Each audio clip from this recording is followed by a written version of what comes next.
सारांश में आपका हार्दिक स्वागत है।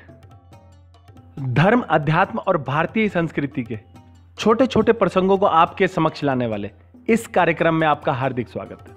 दोस्तों, सारांश की इस कड़ी में आज बात करते हैं चाणक्य के कुछ सूत्रों के बारे में। आचार्य चाणक्य के अनुसार इन 5 कार्यों के बाद स्नान अवश्य करना चाहिए।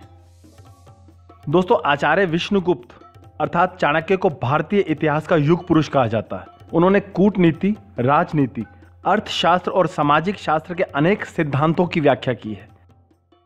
ब्राह्मण वंश में जन्म लेने वाले चाणक्य के अनुसार कुछ कार्य ऐसे होते हैं जिनके बाद आपका शरीर अशुद्ध हो जाता है, अतः स्नान द्वारा इसे शुद्ध करना अति आवश्यक है। आइए जानते हैं वे कार्य कौन कौन से हैं। हमारे धर्म ग्रंथों में कहा गया है कि प्रतिदिन स्नान करने से तन मन को शांति मिलती है, शरीर की मांसपेशियों पर दबाव कम होता है तथा मस्तिष्क की सोचने समझने की शक्ति बढ़ जाती है। आचार्य चाणक्य के अनुसार पति पत्नी को संभोग करने के बाद उनका शरीर अपवित्र और अयोग्य हो जाता है, अतः सुबह उठते ही सबसे पहले स्नान करना चाहिए ताकि ईश भक्ति और पूजन अर्चन कर सके। वे कहते हैं कि संभोग के बाद बिना स्नान किए घर से भी नहीं निकलना चाहिए। हिंदू संस्कृति में साफ सफाई का बड़ा महत्व है। यह सफाई शारीरिक, मानसिक और आध्यात्मिक तीनों स्तरों पर होनी चाहिए। यहाँ चाणक्य कहते हैं कि अंतिम संस्कार में भाग लेने के बाद व्यक्ति को घर में प्रवेश करने से पहले स्नान करना चाहिए। इसका कारण यह है कि अंतिम संस्कार में जाने वाला व्यक्ति रोगाणुओं से ग्रस्त होकर अशुद्ध हो जाता है और उसे संक्रमण होने का खतरा रहता है, अतः ऐसे व्यक्ति को घर में प्रवेश करने से पहले स्नान कर लेना चाहिए।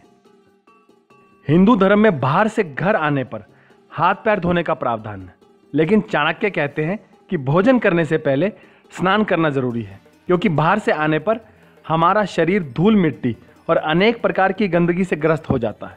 ऐसे में भोजन करने से पहले स्नान अवश्य कर लेना चाहिए। आचार्य चाणक्य का कहना है कि बाल कटवाने के बाद त्वचा पर बाल के छोटे छोटे रेशे चिपक जाते हैं। यदि इन रेशों को ना हटाया जाए तो यह हानिप्रद सिद्ध हो सकते हैं, अतः बाल कटवाने के बाद भी अवश्य नहाना चाहिए। इसलिए बाल ऐसे समय में कटवाएं जिसके बाद आप स्नान कर सकें। आचार्य चाणक्य के अनुसार स्वस्थ और चमकदार त्वचा बनाने के लिए व्यक्ति को सप्ताह में 1 बार पूरे शरीर पर तेल की मालिश करनी चाहिए। शरीर पर तेल लगाने से त्वचा के रोम छिद्र खुलते हैं, जिससे शरीर की गंदगी बाहर आती है, अतः मालिश के थोड़ी देर बाद स्नान अवश्य करना चाहिए। तो दोस्तों, आप समझ गए होंगे कि इन 5 कार्यों को करने के बाद स्नान करना कितना जरूरी है।